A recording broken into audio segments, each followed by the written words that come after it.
Hi guys, I just wanted to do another quick video. If you have watched some of my previous videos before, then you know about the references that I'll talk about in terms of February. But I just wanted to go through a few other things today very quickly if I can.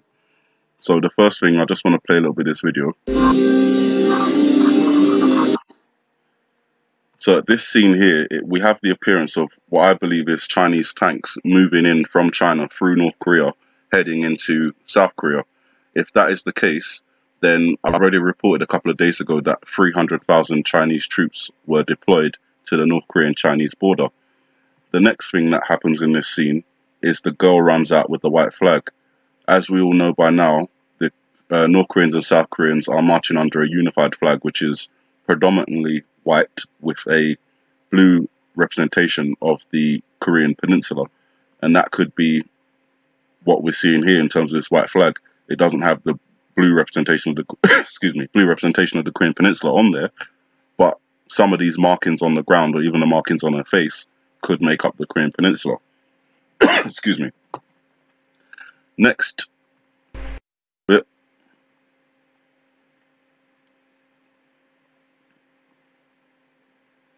So just waiting for it. Sorry.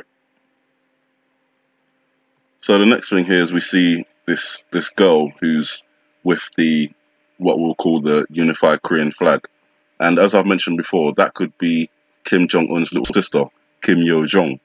She's in South Korea at the moment, and it could be that the video is giving us a representation of this woman. Now, they don't look exactly the same, and obviously there's an age difference between them, but this is a animated depiction of what could potentially be Kim Jong-un's little sister. And it's more certified because it's all seeming to happen around the same time. The Chinese troops move in, the unified Korea flag, and Kim Jong-un's little sister. Then we move on a little bit in the scene, and we're shown this skeleton, this aristocratic skeleton. What I didn't realize until today is that at the Winter Olympics, there's an event called Skeleton. It's basically like a sledge or board or something that they jump on and lie flat, and they go down a luge, which is basically like an ice tunnel. And that's happening from February the 15th to February the 17th. On February the 16th, in between February the 15th and February the 17th, is the Day of the Shining Star, which I believe is referenced in this part of the iPet Goat video, where we have the blue man with a shining star on his chest. This could be a reference, as I've mentioned before, to the Jushi bird, the dreaded missile that North Korea have and have promised to test in the Pacific Ocean. Now, I don't know if that's saying on the Day of the Shining Star this is going to happen, but it appears to be a direct reference with a shining star in the middle of his chest. Not only that, but obviously the Chinese New Year is on February the 16th.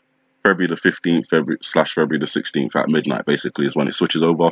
And then from there until February the 4th, 2019, we're in the Year of the Dog, the Yang Earth Year. So at the beginning of the iPet Goat video, we've already referenced and already talked about how the dog could associate with the Year of the Dog, and JK found the Wu in the snow outside the classroom, which could reference Wu Zhu, Year of the Dog. So there's a lot of correlation there. Excuse me. Then, after that, after realizing all of that, I decided to look at the month of February itself. And when I looked at the month of February, one thing I discovered in the history was the Roman month Februaris was named after the Latin term Februarum, which I have read before. This means purification. And I think that could have direct reference to the old lady in the tower with the blood drying up or disappearing.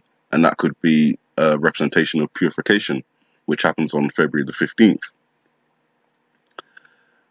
This is a purification ritual called Febura. Now, when you look up Febura, it takes you to a page redirected from Febura to a page called Lupercali. And Lupercali is basically a priesthood. What struck me when I read this whole document was when I got to sacrifice. At the Lupercal altar, a male goat or goats and a dog were sacrificed by one or another of the Luperci. And obviously when I read that, I thought, okay, I'm looking at the month of February because that's where the video seems to be pointing me to. And in the month of February, we have a ritual, purification ritual called Febura, which takes place on February the 15th.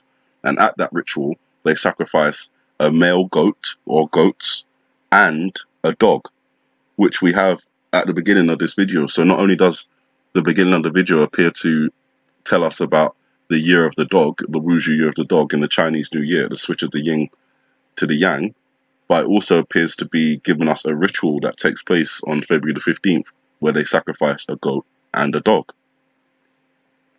With all the other references to February, with the Valentine's Day and the flowers and the stag and the hare and the Fs that are in the classroom and the F that was discovered on the girl's dress, the F that appears to be part of the yellow flower that's made up on the wall, and the two Fs being able to be backwards sevens, and all those references. If you haven't seen it, I've made a couple of February videos in the last couple of days, which should catch you up fully on the references to February in this video.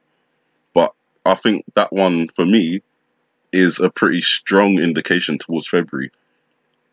There's thousands of animals in the world, and out of the two animals they've chosen, they have direct references to February, not just one or the other, but both. So that's what I wanted to kind of point out to you guys today. I feel like we're living, I don't feel like, we are living in the IPEC GOAT timeline at the moment. The Chinese troops moving towards the border, the unified Korean flag, Kim Jong-un's little sister, the skeleton sports that they have at the Winter Olympics, the Day of the Shining Star, the Lupercali priesthood, the Chinese New Year, Valentine's Day. February the 18th is also the last day of Aquarius, which has a reference in the Be Ready video. So, February. If this interpretation is correct, there are 3 days left until the 14th. And basically, next week is, all of the week is a high watch week. Particularly high watch week. It all feels a bit surreal because, especially in this part of the video where we appear to be on the Korean Peninsula, it appears to be taking place right now. And then obviously the events that come after that are part of the death, or part of the events that this skeleton figure, this death figure, is orchestrating. So it could be that from February the 14th onwards, we are